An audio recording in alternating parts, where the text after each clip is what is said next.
Değerli arkadaşlarım, herkese merhaba. Telegram grubumuzda paylaştığımız testlerin üçüncüsünü bugün çözüyoruz. İlk sorumuz, yapı işlerinde iş sağlığı güvenliği yönetmeliğine göre geçici kenar koruma sistemlerinde ana korkulun üst noktasının çalışma yüzeyine dik mesafesinin en az kaç metre olması sağlanır? Örnek olarak bir iskele çiziyorum. Şurası çalışma yüzeyi. Bize sorulan arkadaşlar ana korkuluk dediğimiz noktanın çalışma yüzeyine olan mesafesi olacak. Burası 1 metre. Cevabımız A seçeneği olacak. Hazır bu konudayken de diğerlerini de söylemekte fayda var. Bir ana korkuluk, bir ara korkuluğumuz var. Ana korkuluk ve ara korkuluk arası 47 santimetreden az olmayacak, yine aynı şekilde çalışma yüzeyinden ve tabanda verdiğimiz bir topuk levhası, burası da 15 santim olacaktır. Bunlar da önemlidir. Çıkmış sorularda yer alıyor. Yukarıda verilenlerden hangileri toksik gazdır? Bildiğiniz üzere karbon monoksit, hidrojen sülfür ve hidrojen siyanür toksik gazlardandır. Cevabımız E şıkkı olacaktı. Kimyasal maddelerle çalışmalarda sağlık ve güvenlik önlemleri hakkında yönetmeliğe göre kurşunun bağlayıcı biyolojik sınır değeri kaç mikrogram kurşun bölü 100 mililitre kandır? Burada arkadaşlar yönetmelikte net bir şekilde ifade edildiğinde 70 cevabını söyleyebiliriz. Yine aynı zamanda çıkmış sorularda yer alıyor. Biyolojik etkenlere maruziyet risklerinin önlenmesi hakkında yönetmeliğe göre işverenler grup 3 ve grup 4 biyolojik etkenlere maruz kalan çalışanların listesini, yapılan işin türünü, mümkünse hangi biyolojik etkene maruz kaldıklarını ve maruziyetler, kazalar ve olaylarla ilgili kayıtları uygun bir şekilde tutacak. Bu liste ve kayıtlar maruziyet sona erdikten sonra en az 15 yıl saklanacaktır arkadaşlar. Asbestle çalışmalarda sağlık ve güvenlik önlemleri hakkında yönetmeliğe göre yukarıda verilenlerden hangileri serbest asbest liflerine maruziyet sonucu ortaya çıkabilecek hastalıklardandır? Mezotelioma bu hastalıklardan bir tanesi. Bronşiyel karsinom akciğer kanseri olarak da bilinir arkadaşlar. Yönetmelikte açılımı bu şekildedir. Bronşiyel karsinom olarak da geçer. Yine mide bağırsak kanseri de bu hastalıklardan bir tanesi. Yine asbeste bağlı arkadaşlar, bunlara ek olarak asbestos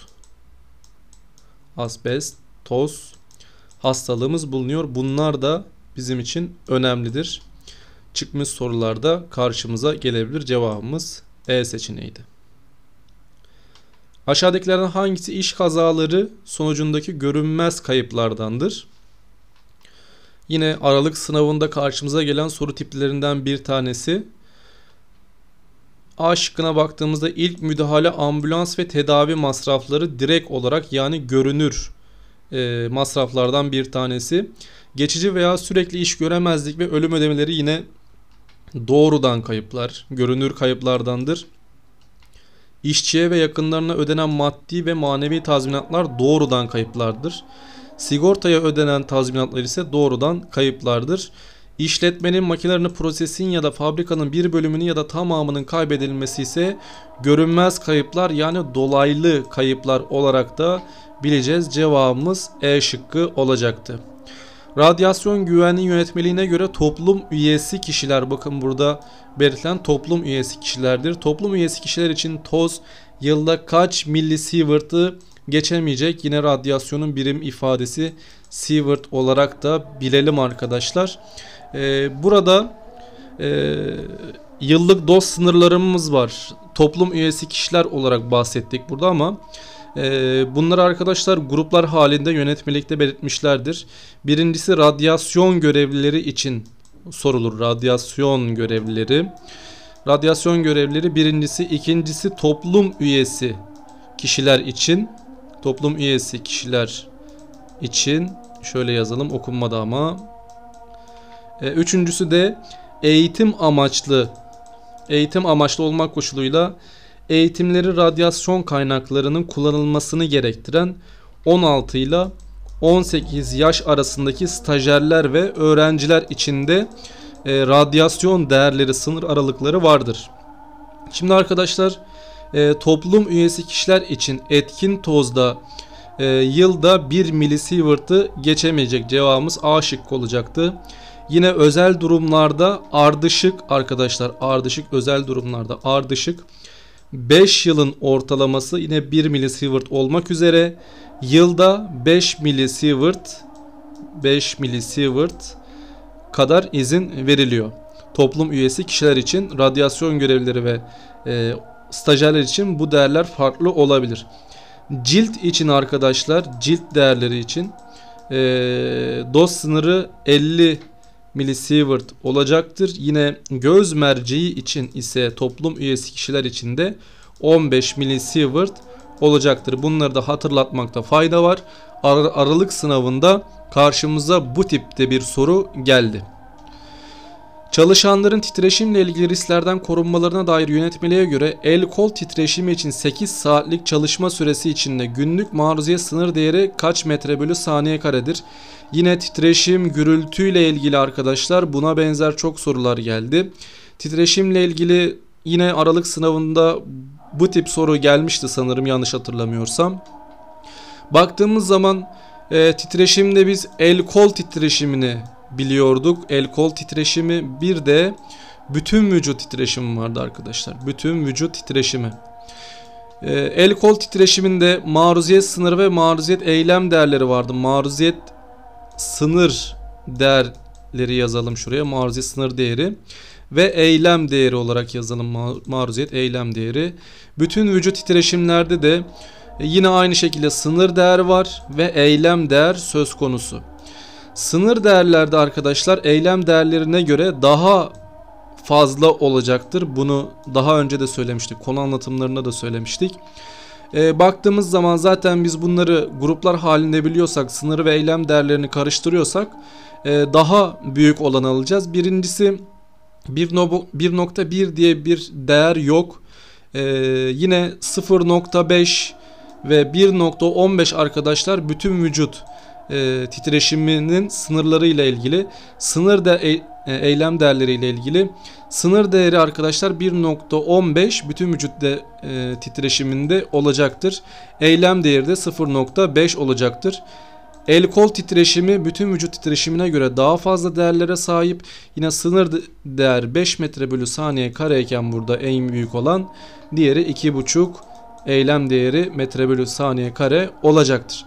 Soruda da bize sorulan el kol titreşiminde günlük maruziyet sınır değerinin 5 metre bölü saniye kare olacağını söyleyebiliriz. Sağlık ve güvenlik işaretleri yönetmeliğine göre aşağıdakilerden hangisi yasaklayıcı işaretlerin özelliklerinden değildir? Baktığımız zaman kırmızı zemin üzerine beyaz piktogram bulunur. Burayı bir geçelim. Diagonal çizgisi olacak mı yasaklayıcı işaretlerin? Evet, diagonal çizgisi olacak. Kırmızı kısımlar işaret alanının en az %35'ini kapsayacak mı? Evet, kapsayacak. Şurayı da geçelim. Daire biçiminde midir? Evet. Yani şu şekilde diagonal çizgisi olan bir işaret yasaklayıcı işaret. Beyaz zemin üzerine siyah piktogram mı, kırmızı zemin üzerine beyaz piktogram mı olarak düşündüğümüzde arkadaşlar, kırmızı zemin üzerine beyaz piktogram atılan arkadaşlar yangınla mücadele işaretleridir. Yangınla mücadele işaretleridir. Yasaklayıcı işaretlerde ise arkadaşlar beyaz zemin üzerinde siyah piktogram bulunacaktır yasaklayıcı işaretler ile ilgili. Cevabımız burada D seçeneği olacaktır. 4857 özür diliyorum, özelliklerinden değildir dedik. Burası doğru olacak arkadaşlar. Yangınla mücadele işaretleri olduğu için cevabımız A seçeneği olacak. Yanlış yapmayalım.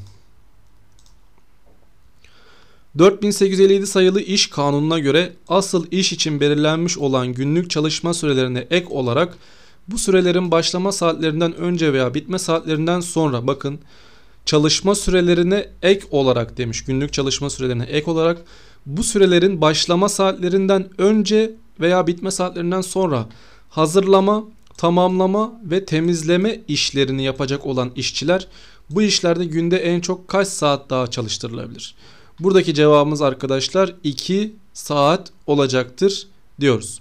Evet, bu testimizin de sonuna geldik. Bu testlerimizi arkadaşlar web sitemizde topladık. Web sitemize ulaşmak için İSG galerisi olarak Google'da aratmanız yeterli olacaktır.